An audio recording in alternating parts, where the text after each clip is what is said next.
A nostra macchia la rigava spavento, l'hanno bruciata.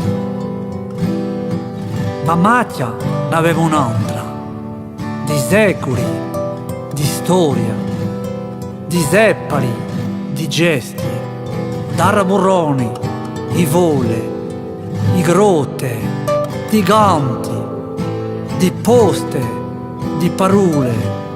Macchia n'aveva un'altra, della nostra cultura viva, della nostra lingua viva, viva di un nostro volere. A chi ci zinga fuoco ci si brucia, a chi ci entra d'amore ci diventi macchia giovane con noi.